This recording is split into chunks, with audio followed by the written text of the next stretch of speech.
Hello, everyone. Good morning, good afternoon, good evening, one and all. Thanks for joining us in this episode of LinkedIn Live. I'm your host, Suresh GP from TaUB Solutions. We do this LinkedIn Live every 2 weeks to share knowledge from the experts to the community. Our mission is to serve the global community, be it with IT management best practices. And today, we have an excellent topic on all about Kanban.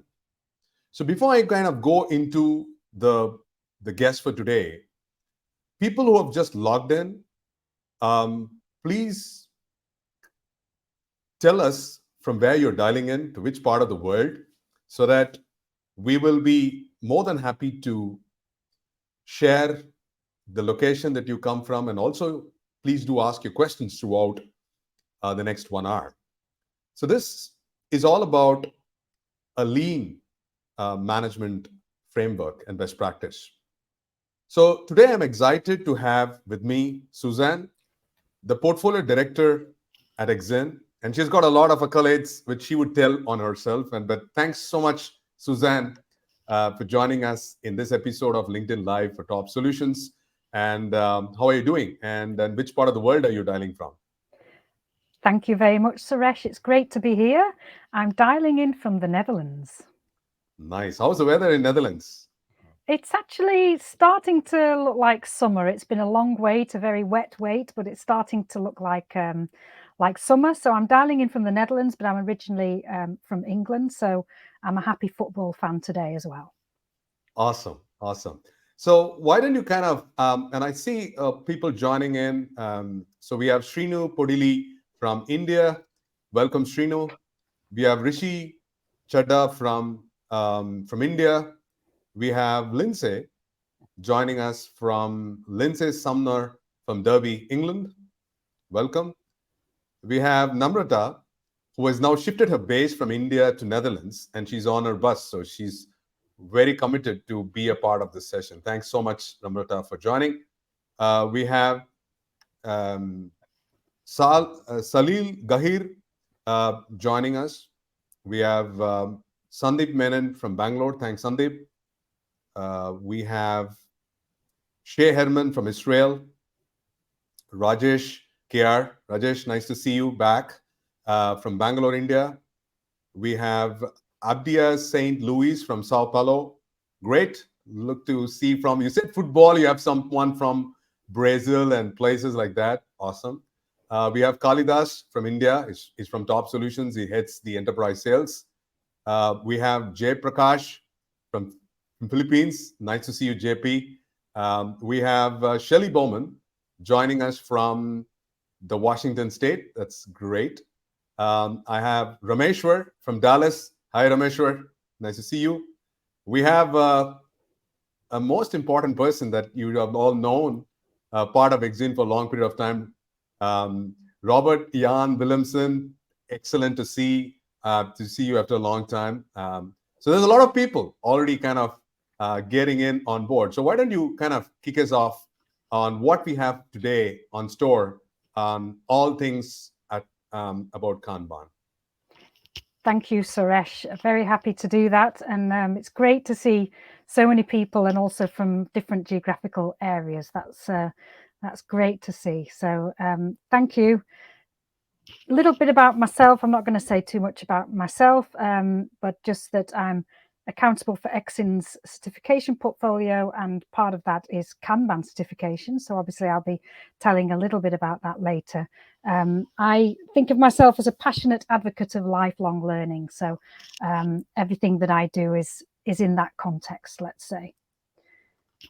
So what can you expect from this session? Well, I'll dig in to what actually is Kanban, but also what's the relevance of it in the digital age that we are in. Certainly we'll be looking at some of the benefits of Kanban, and also the fit that it has with other practices that some of you will certainly be familiar with, like Agile, Scrum, DevOps, and Lean. And then Suresh will take us through some implementation use cases from real life, because the context is great, but in the end, how can we use it in real life? So he'll be bringing that to life. And then at the end, we'll take a little look at Kanban certification, and we'll also have plenty of time, hopefully, if we don't take too long on the other stuff, for Q&A. So that's what we've got lined up for today.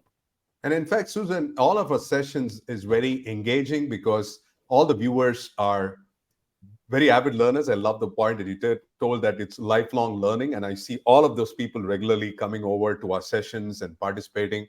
And for viewers who are joining in, please also share your best practices, because this is kind of collective wisdom. It's not just about the experts here who are going to talk about, but it's about knowledge sharing throughout the ecosystem. So please feel free to chime in, and I will bring, as a moderator, to bring the questions to that.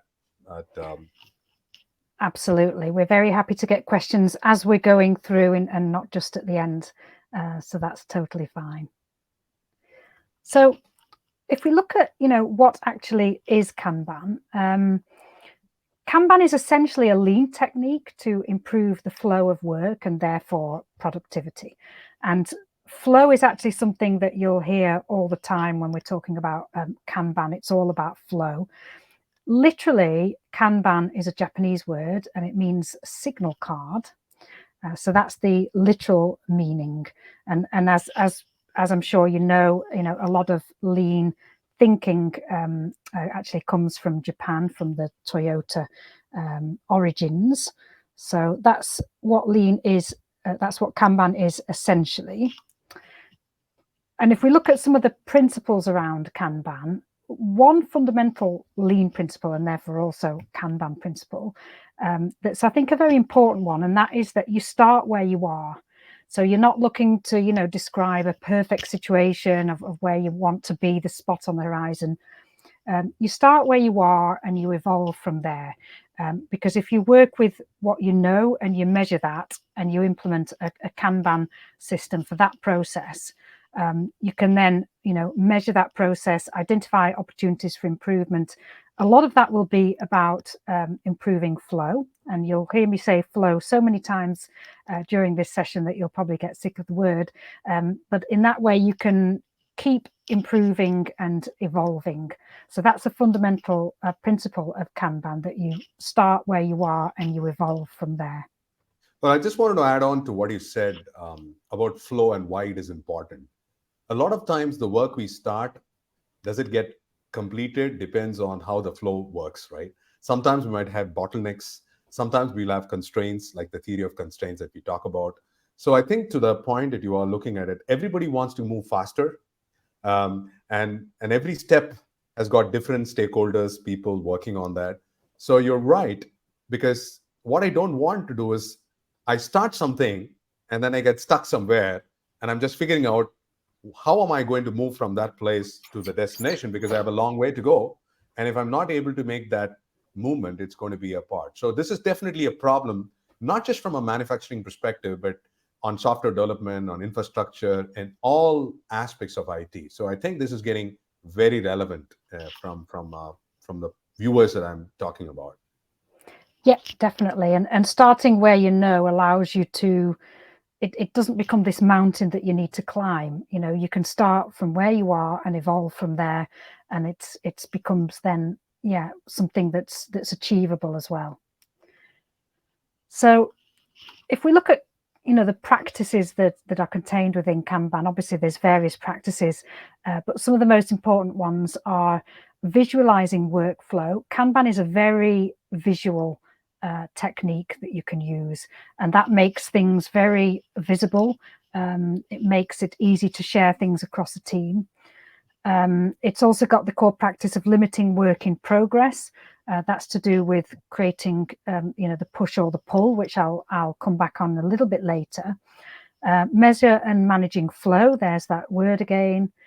Making process policies explicit, so that you really also make very clear what are the guidelines, if you like, and the guardrails within which people are operating, and use models to recognize improvement opportunities. So these are, let's say, the 5 core practices of Kanban, some of which I'll go into in a little bit more detail. I'll also see if there are any questions that are popping in as we speak, so that we'll take it up in the part.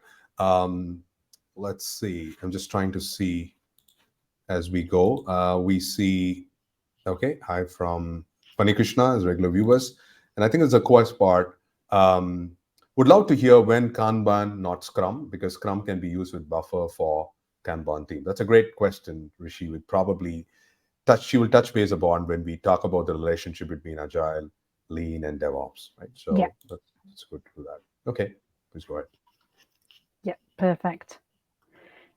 So, I already mentioned very briefly the push versus the pull. In a push system, you're pushing work and you come up against organizational constraints, and that creates these roadblocks. And Kanban really helps to combat that by creating a pull system instead. So it helps to basically match the work to be done with the capacity to do that work, and that makes a better flow, and it makes the workflow and the output also more predictable, which is of course very desirable. Hi Khadija, nice to see you as well from another area of the world. It's great to see where everybody's calling in from today. So this, by establishing this pull system, you match the work to be done with the capacity available to do that work. And if you think about it, you can also think of it a little bit like the traffic lights thing.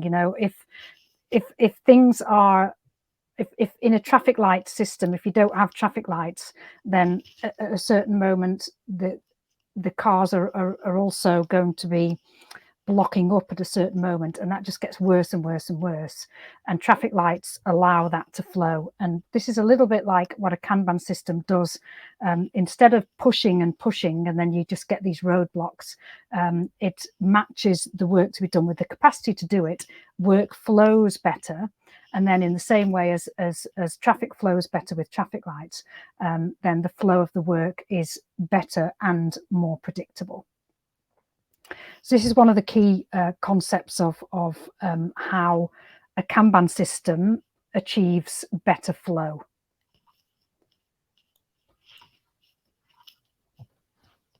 So, okay. One very important thing about Kanban is that it does involve a certain amount of cultural change. Why? Because it's about doing work differently. As I mentioned before, it's not a big bang, it's not revolutionary. You can start where you are and slowly evolve. And it's also, it's not got a goal with a due date and, we've finished at this time. It's really about continual improvement. And in that way, it fits in very well with continual improvement techniques like Lean, of course, where it comes from, but also, continual improvement is also, of course, something that we're familiar with from IT service management. So it fits in with a lot of different areas. And why does it involve cultural change? Because it does mean that you have to develop certain behaviors that are slightly different, more collaborative, more visualizing the workflow. So there is an element of cultural change there. And, one thing about culture is that you don't change it overnight. If you did, it would be easy and we'd all have the perfect culture. But the way that you can do that with Kanban is if you start performing Kanban, if you start with the Kanban system in one team, and obviously nothing speaks louder than success. So when other teams see that that team is doing well and they are working in a Kanban way, that is also a very motivating way for teams to work, because it's very collaborative, it's very peer-to-peer. And then the next team teaches, that team teaches the next team how Kanban works, and you get this oil effect, if you like, that one team and then multiple teams, and they're all telling the other teams and teaching the other teams, and that way you can allow a Kanban culture to grow. And obviously that's when you're really effectuating change, because you're not only setting your processes in a more productive way, but you're also changing the culture in a way that enables innovation to thrive, and teams to outperform, or not to outperform, but teams to optimally perform, both in terms of productivity, but also in terms of quality and listening to customer feedback. Right. And I'll touch on that a little bit later and how it fits in with Agile, because obviously there's a lot of links with that as well. But it's very much a cultural change that can grow in that way. Yeah, there's a question from Shelley. Probably I can take that. Is the understanding of capacity the intersection between Kanban and business relationship management? Because I've been doing business relationship management, that probably picked up this one. That's a great question, Shirley. Now, many of the times as business relationship managers, we are overseeing service delivery teams, right? So there is a level of deliverables that are the teams are managing in terms of IT projects. You're looking at portfolios, um, and you would come back in terms of a daily stand-up meeting. And what I have seen, particularly from the operations side, this Kanban is kind of becoming a lot more into that. I'm not going to touch the agile part because Suzanne is going to come for us, but there's a lot of understanding of the team's capacity, right? How much people do we have? What are the tasks that needs to be done in terms of deliverables? So we can even use for business relationship managers in terms of priorities of the tasks that will help them to become more strategic partners with their business. And then you start listing down what's my capacity. So you have your WIP limits to say how much task of this can I take to go there and implement. And the best part of what Suzanne said is that it's a pull mechanism. So you don't pick up anything until you complete that task. There's no multitasking per se. And I like the way that you're very disciplined to take a particular task, complete it to closure, and then you start picking up the next one, which is going to add value. So from a BRM standpoint, you need to focus on the key tasks that are going to be instrumental to deliver business value, and then try to prioritize that within your scheme of window, because you know that your time is limited. So you need to prioritize on that. And then within your BRM function, that could be a visualization board. So you know which BRMs are doing with at what level. And that could be overseen by the BRM function or the strategic business partner. I hope that answers your question. A great question, Dan. Thank you, Suresh. And value and what creates value is certainly something that will come back a little bit later as well. So if we move on to, why is Kanban then particularly relevant in the digital age that we're living in today? And I'm sure some of you know about this, this concept of the fourth industrial revolution or economy 4.0. They're already talking about 5.0. It's to do with space and the things we can do there. But if we look at economy 4.0, there's quite a lot of implications of economy 4.0. And Kanban just fits really perfectly into that. And I've only picked out a few just to illustrate it. The sharing economy, the collaborative economy, the peer-to-peer economy. The Kanban way of working really fits in with these aspects of the economy 4.0. It's a very collaborative way of working, very much peer-to-peer with a lot of autonomy for a self-driving team that shares work and responsibility and takes responsibility itself. So the Kanban way of working fits in very well with what's required in the economy 4.0. And I think this is a very interesting slide if you go back, Yeah. because I think this talks about the big picture view. In fact, I even talk about a trust economy here, because there's a level of transparency that is exhibited within the teams that are working with the cross-functional groups, be it a squad or a pod or a scrum team. So ability to see there and trust each other, that what you see is what you get. So that's a much more being open and transparent is part. But also the final one that I like about is the experience economy. Today, a lot of our customers and business partners are looking at how is my experience. So if you look at customer service or customer experience in a Kanban mode, there are X number of improvements that you need to do from a service desk or an operation standpoint to improve the customer experience. So how do you identify the topmost aspects that will deliver the most valuable, that we call as experience level agreements from service level agreements? But it also means that we identify the stakeholders, we identify what matters to them, and go them into the journey of making it work. So this is a great slide, Suzanne, to give them a picture of not just focusing on a practice or a framework, but looking at this holistic aspect of how is it shaping the economy 4.0. That's a great slide.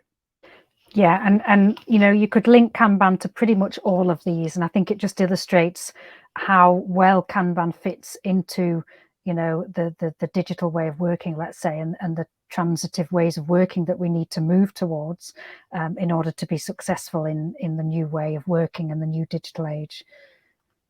So if I move to the digital skills gap, the World Economic Forum actually only thinks that 5% of jobs will be eliminated, let's say by 2030, but that half of them will be changed, which is of course a really high level of jobs which will be changed in the coming years.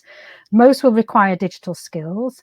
It's actually expected that more roles are generated, let's say by 2025, as a result of this new situation with humans and machines working together.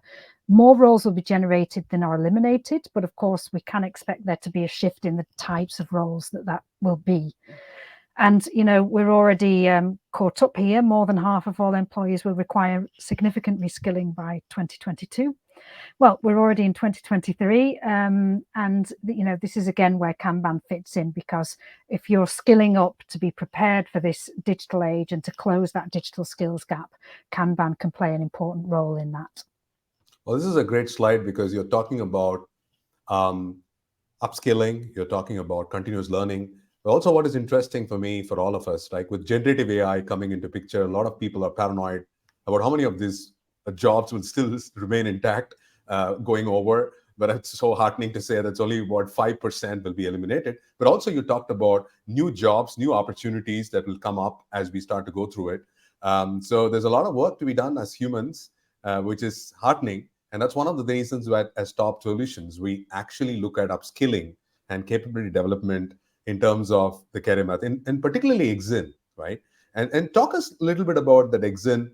You have a career progression, a career roadmap to help that. So is that giving a person who is in a part of their a mid-level manager or service delivery manager or information architect to go through EXIN skills portfolio and then take them to the journey? Is that possible for them to upskill themselves in a particular roadmap and a journey that they want to be reaching to the destination? Yes, certainly. I mean, we have a number of career paths where, you know, we combine different certifications into a package that makes sense for a particular role, you know, to prepare you for a particular role. Some of those are on the more on the security side, like data protection. Some of them are more on the digital side, like digital transformation officer, data protection officer, service integration manager, you know, on the CIAM side. So we have different career paths available, and most of our programs also have a roadmap within the program itself. You know, Kanban is fairly new certification, so at the moment there's only the foundation level, but of course that can grow as well as we see that there's a career progression required for that. So I'll come back to the certification a little bit later, but certainly there are, you know, different areas that people can grow in, and there's different areas of certification that can be combined to make sense to prepare for a specific role as well. Yeah. Sure. So, you know, what we see is that Kanban has shifted from those manufacturing routes going into IT operations, software development, project management, many different areas. Obviously, for software development teams, you've got very fast changing needs. That's obviously why Agile also developed. And we'll look at the relationship that Kanban has with Agile and how it can be used as an Agile way of working. And obviously that helps to respond to those changing market needs and the fact that things are evolving all the time.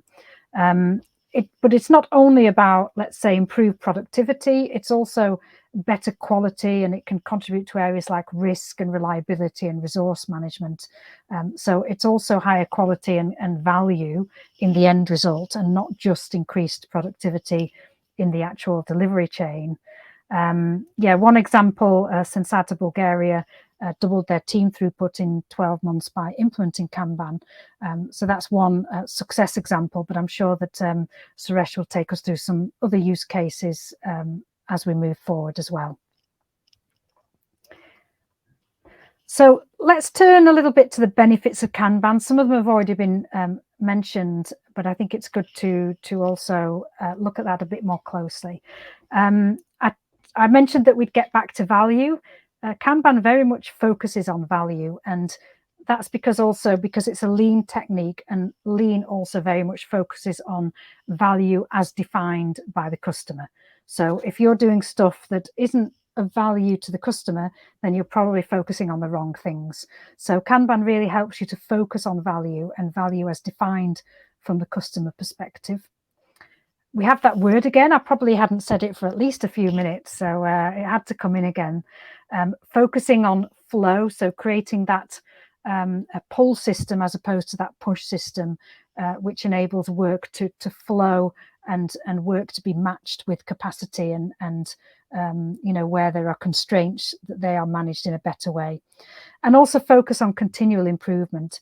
As we mentioned before, you know, Kanban isn't an end goal and you can say, okay, we're done. It's all about continually improving.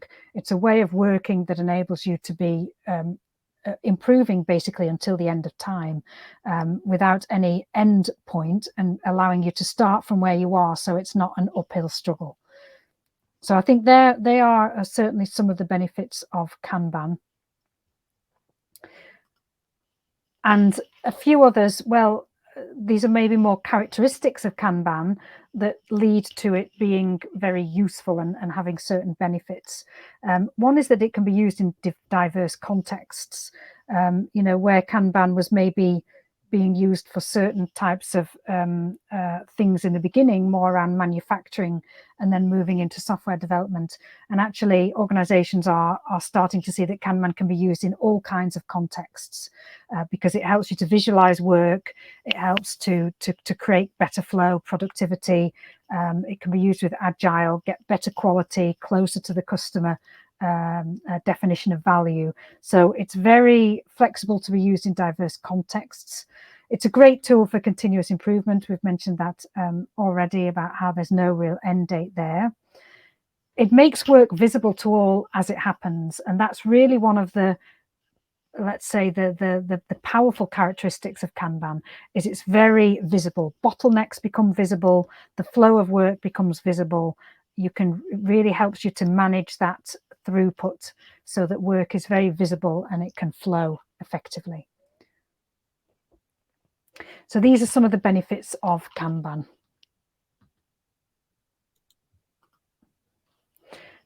Okay, so what about Kanban's fit with Agile, Scrum and DevOps and Lean? Well, there are lots of similarities between Kanban and Scrum, and essentially you can see them as complementary Agile approaches, and you even see that in some cases they are actually combined together, and you create the Scrumban. So I think that shows their compatibility. There are certain differences, you know, some of them are very detailed, like Scrum works in time boxes, Kanban does not. You know, the Kanban board and the Scrum board are somewhat different in the way that they approach things, but they are very, very complementary, and you can even use them together. And you know, from EXIN we also very much see this complementary nature. So in our own, you know, EXIN Agile Scrum approach also makes use of Kanban techniques. I don't know if this is a good time to perhaps visit the question that we received earlier, Suresh. I'm not sure if there is a particular time that you would say you use Kanban here and Scrum here. I think it depends partly on the organization, because certain organizations may choose to work in a Scrum way, and certain other ones may choose to work in a Kanban way, and others may combine them.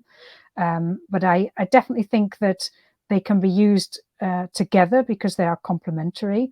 And maybe the time box thing can also help you to choose. You know, Kanban doesn't work as much in time boxes, and time boxes for some organizations can be very useful because it can, where you're going through a cultural transition where people have to get used to not having perhaps very strict deadlines in the same way as with traditional project management, but working in time boxes with certain delivery output at the end of each time box, and you know, doing that in you know, continually. Kanban doesn't have those time boxes in the same way. That might suit certain organizations better and certain organizations less well, but they can be used together, and they can be used separately. Right. I just wanted to add up, and that's very neatly timed in terms of time box. So, Rishi, one of the things that I've seen specifically where Kanban is more prevalent in terms instead of Scrum, particularly what service management teams, because service management teams still thinks that Scrum is just for software development. So what they do is that they and they don't want to work on time boxes. So the part that we were looking at us was they looked at operations team looking at Kanban boards separately, looking at the service desk, incident, problem, change, having their type of task to do it. And it is a much more easier way to do it. It's a lot more fun doing that as part of their daily stand-up meeting. So wherever I've seen that there is a very specific focus on operations team, they tend to go with Kanban and not with anything else. So that's my only 2 cents that I will actually add to what Susan has actually neatly summarized per se. Right. Thanks, Suresh. That's very helpful addition.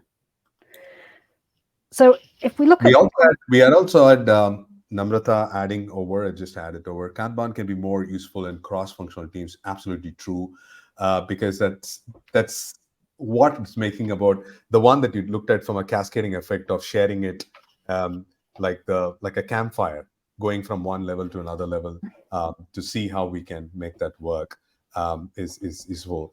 And it's also a comment from Lindsay saying that time boxes weren't working for us, so we have moved to can plan. I like the word that she said, that just be very more pragmatic, right? Let's not do it because the sake of someone telling us to do, but see what is more appropriate to adapt and adopt, and then that makes total sense. So absolutely right. Yeah. I mean, Kanban provides a massive amount of flexibility, and as long as everybody's bought into that, that's why you've got the element of cultural change. People need to be bought into the idea of, you know, if you're continually improving and you're focusing on value from the customer perspective and you're optimizing flow, then you're going to be optimizing the work that can be done and the value that can be delivered. But it's moving away a little bit from or quite a lot actually, from the very strict, you know, this is the deadline and this is the work you need to be done by that deadline. So that's where there's an element of cultural change acceptance. So if we look at Kanban and DevOps, you know, you see that DevOps teams are increasingly using Kanban as well, and some of the tools are being updated to reflect that. As I mentioned, the flexibility of Kanban makes it very suitable for that, to integrate that into DevOps teams, and it can help them to, you know, improve daily work, obviously productivity, flow of operations.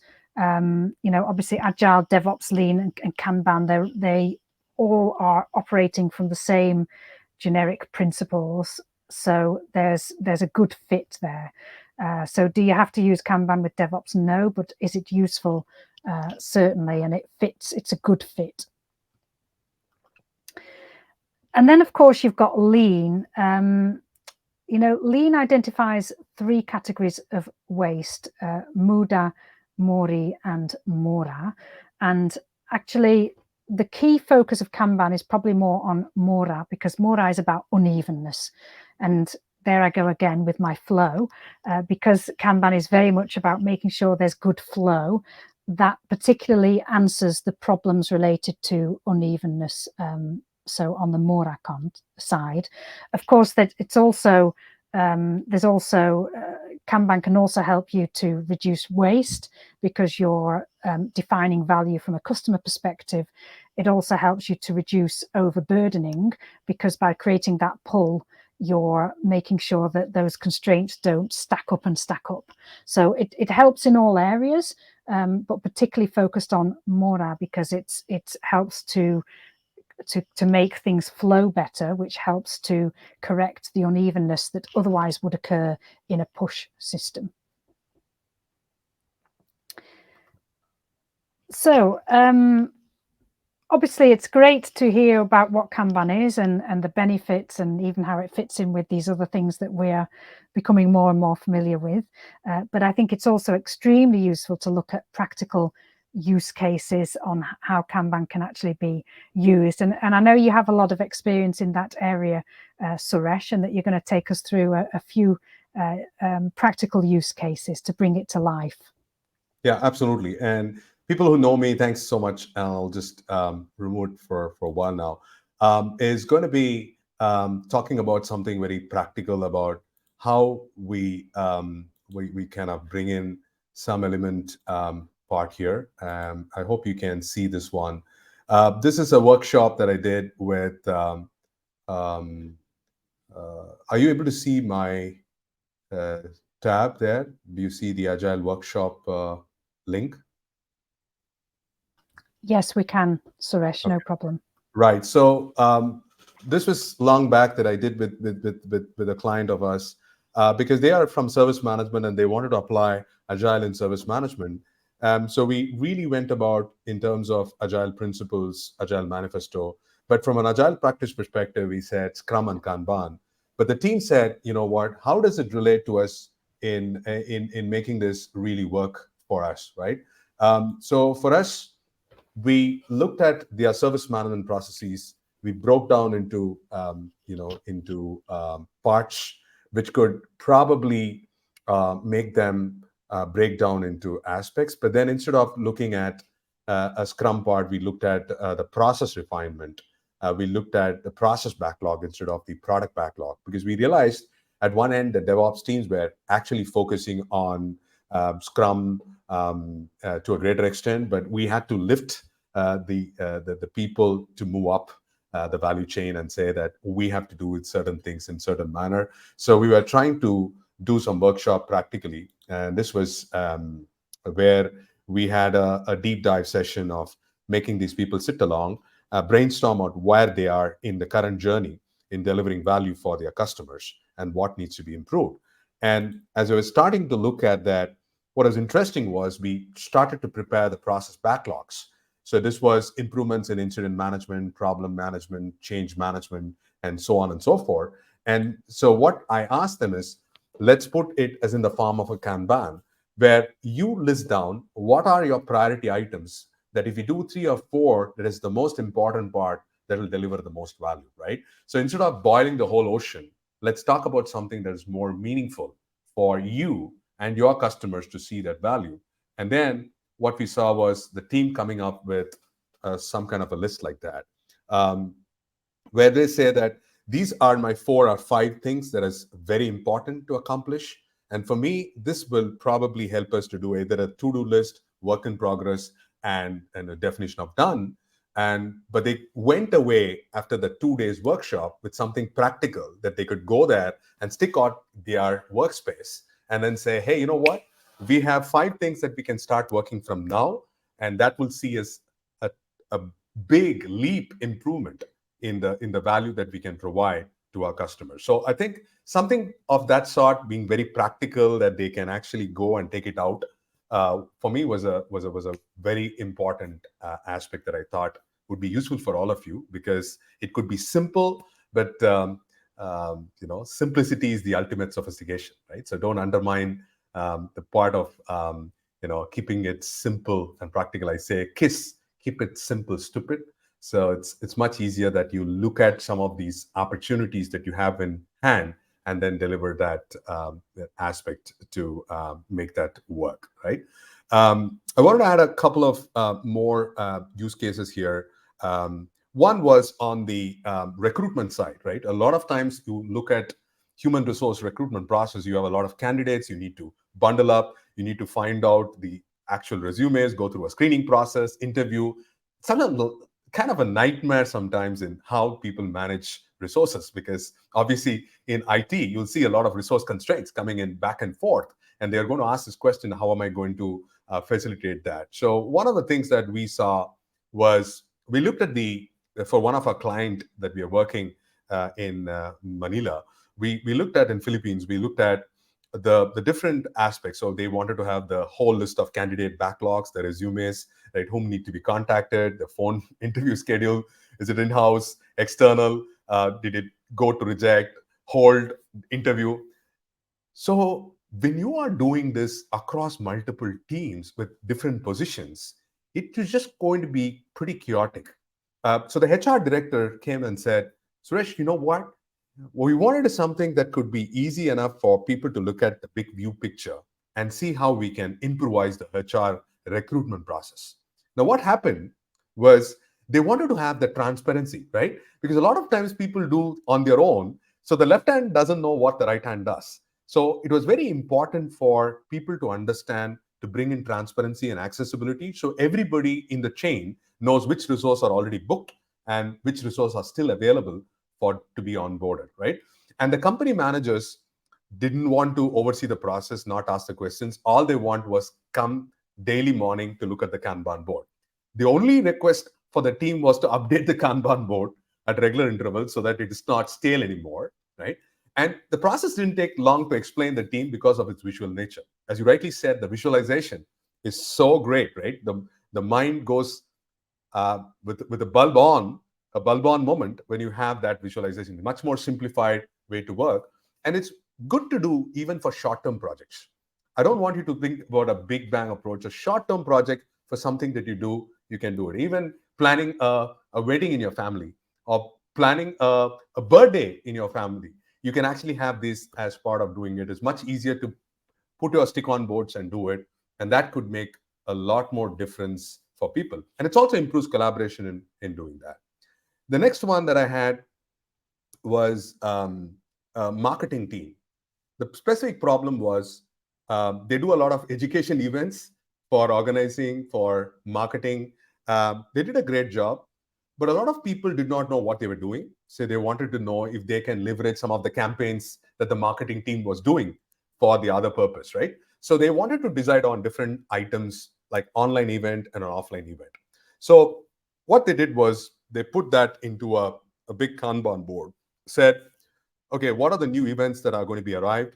What is the meeting with the stakeholders? What's the preparation? Then they broke it down into to-do list in progress done with feedback. So what happened was we could filter out in terms of online, what are the events, what steps are doing it, offline events. And this was also available in digital boards, right? So there's a lot of digital dashboards, digital Kanban boards that was much easier to filter it out and then showcase. So overall, it developed that experience much better than what it was earlier. My final case study for the Kanban board is my favorite simulation game of Gaming Works on the Phoenix project. So, as you know, Top Solution is heavily into simulation games. We do gamification part of it. So, when we did this Phoenix project, and now literally, Suzanne, I would have done it about 15, 20 times across different parts of the world, including I should point to Robert, who gave us an opportunity when it was an EXIN. We did a Phoenix project simulation in Singapore when he was there. It was a fascinating experience. But what you see here is, as you know, the Phoenix project, we have different units. Like, so we had round one, round two, round three.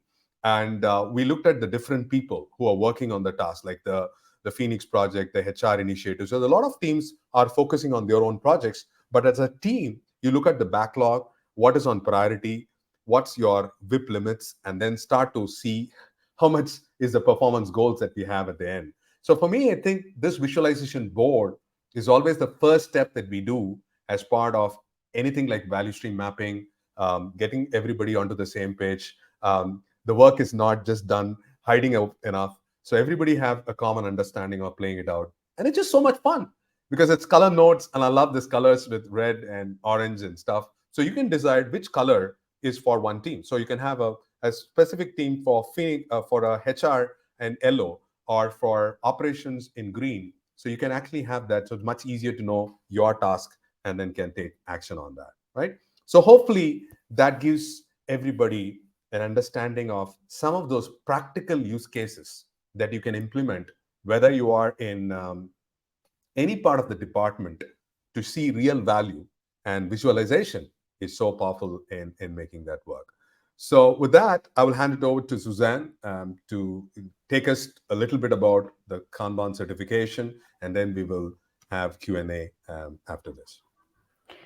Thank you very much, Suresh. I think that was really great to bring it to life. I think you really saw also in some of the cases that you've shown how visual Kanban is. So I think that's a great use case to see. And I absolutely love simplicity is the ultimate sophistication.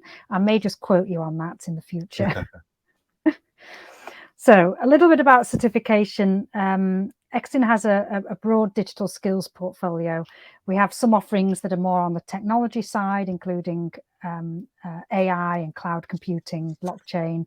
We have some offerings in sort of data protection and information security area, business and service management, including CIAM, which is growing a lot in certain areas, including India and the Netherlands, and also Agile, DevOps and Lean, which is obviously the focus of today. And we have offerings for Agile, Scrum and DevOps and Lean Six Sigma, but also Kanban fits into that category as well. So if we look at the EXIN Kanban certification, we see it as fitting into a broader program, but obviously you want to start somewhere, and we've started with the EXIN Kanban Foundation. It tests a candidate's ability basically to understand the Kanban basic concepts, but also to start applying them slightly, because obviously Kanban is quite a practical technique. The benefits are included in that, and continual improvement, as I mentioned before.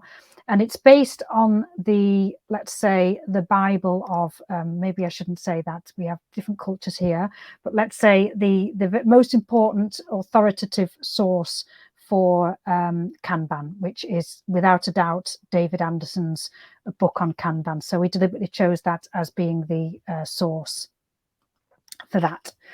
So what does EXIN Kanban Foundation cover? The benefits of Kanban focus on flow. I had to get that in, hadn't said it maybe for another few minutes. Continuous improvement. There certainly are some patterns here today, but also something about implementing Kanban, combining Kanban and Scrum, which we've touched on today as well, and also on how to scale Kanban, because obviously in larger organizations, you want to get that effect that I mentioned, that one team and then it going to other teams and to other teams. And in the same way as you can create a scrum of scrums, that you can obviously scale Kanban as well. So those are the areas that the EXIN Kanban Foundation certification covers.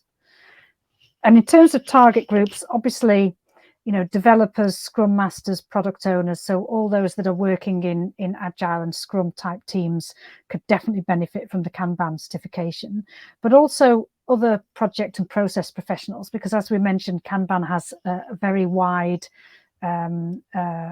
applicability. It's not just for certain types of teams. And in that way, also, really, it's suitable for anybody who wants to optimize workflow.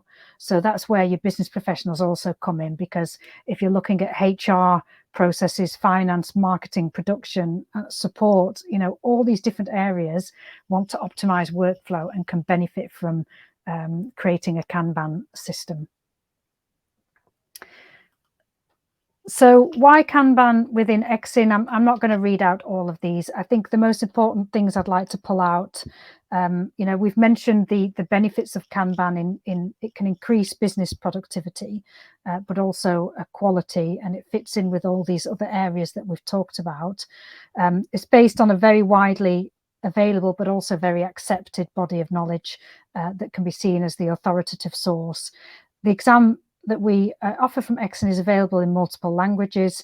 It's quite a practical course, and the certification as well, because it really looks at how you can apply Kanban as well, and it's aligned with an independent competence framework, the ECF, as all our certifications are as well.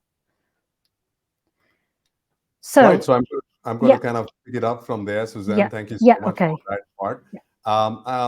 For people who are viewing here, I just wanted to make sure that TaUB Solutions, as you know, is a partner of EXIN, and we believe that there's a lot of value in EXIN certifications, and we have handpicked some of the certification as part of our portfolio, because a lot of customers ask us, we want to go with TaUB Solutions because taking you beyond is also about adding value, but also impacting people in terms of practical implementation. So one of the things, in addition to what Suzanne covered as part of the EXIN certification, is going to be giving some real use cases of implementation that we have done, that you just saw a glimpse of it.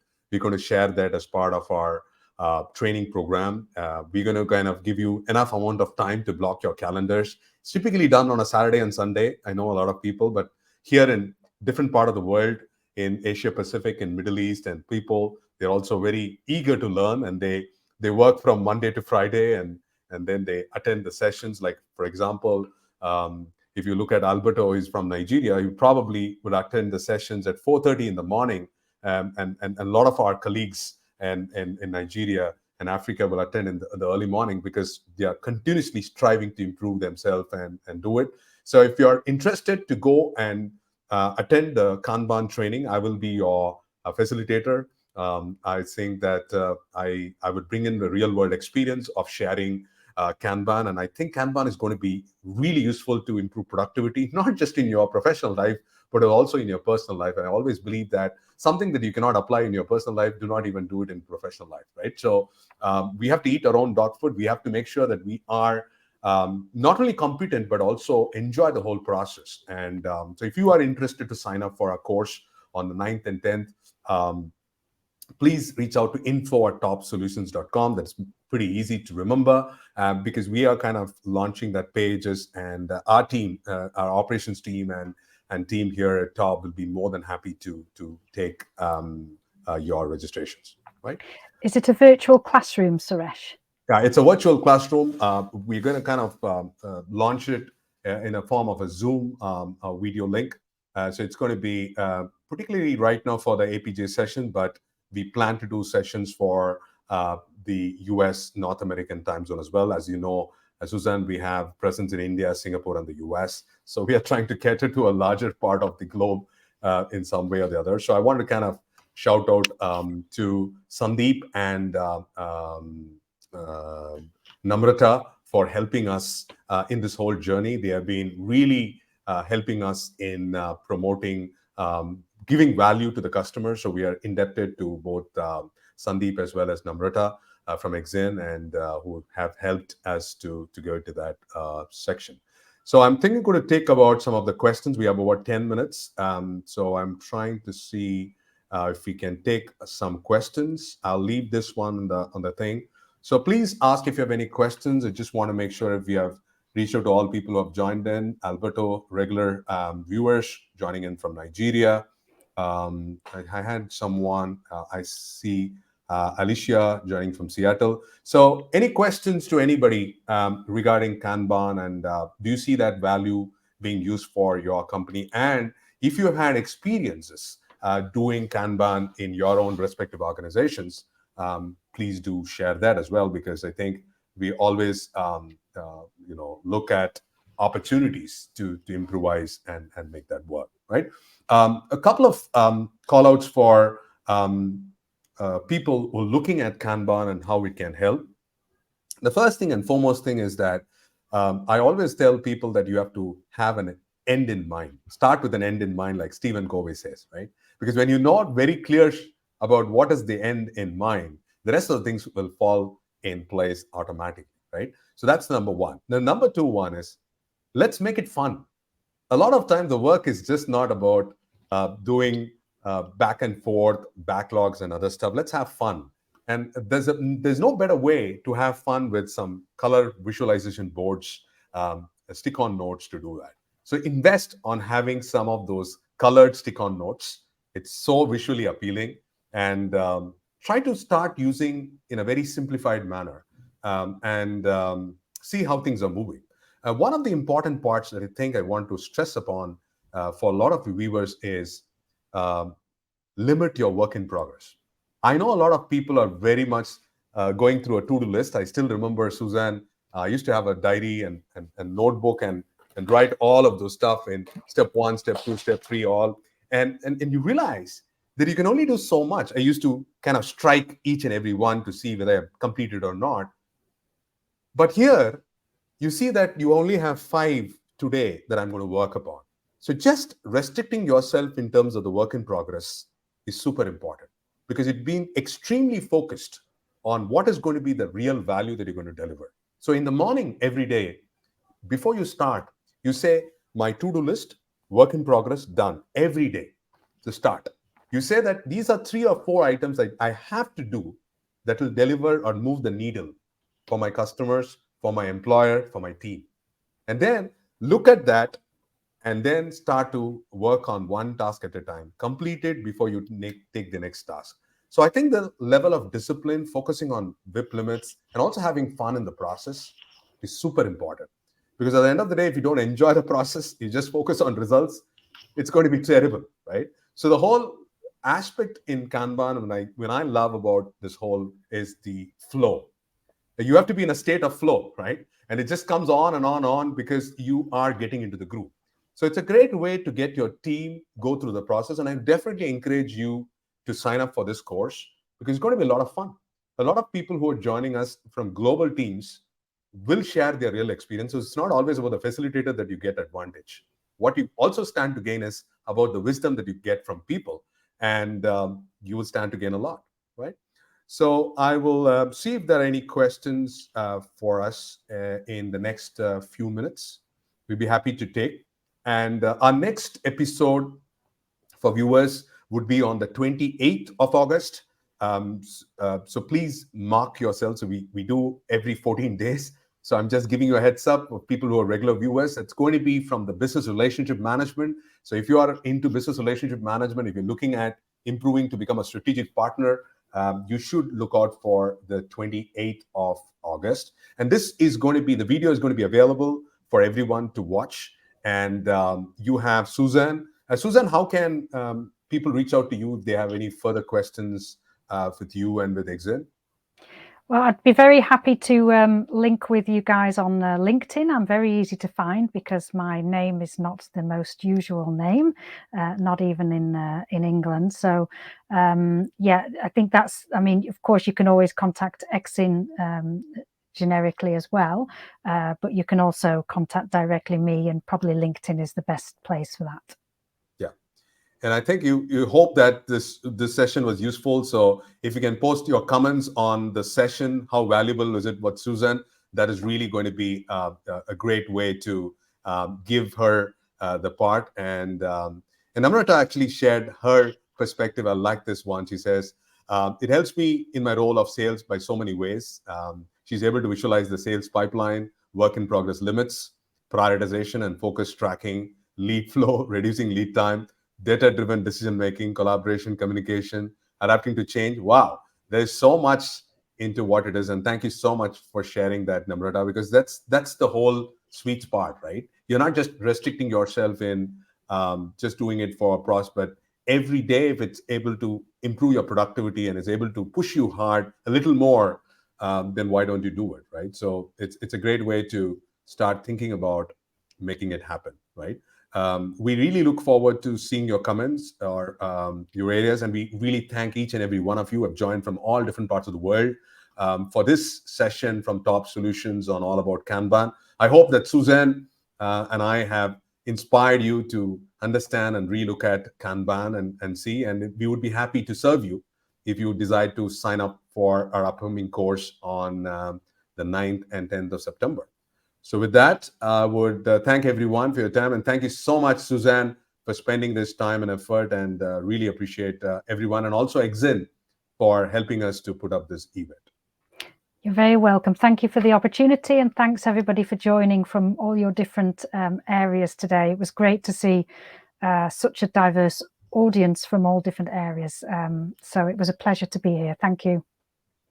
Thank you so much, everyone, and have a rest of the week. Great week. Enjoy yourself and make sure that you have a lot of fun, because that's the whole point of it. And we hope that you will see a lot more value in coming things. So thank you so much, everyone. Have a great day, rest of the day. For people who are completing from Asia Pac, good night. For people who are just starting the day, good morning. And the rest of the people, good afternoon.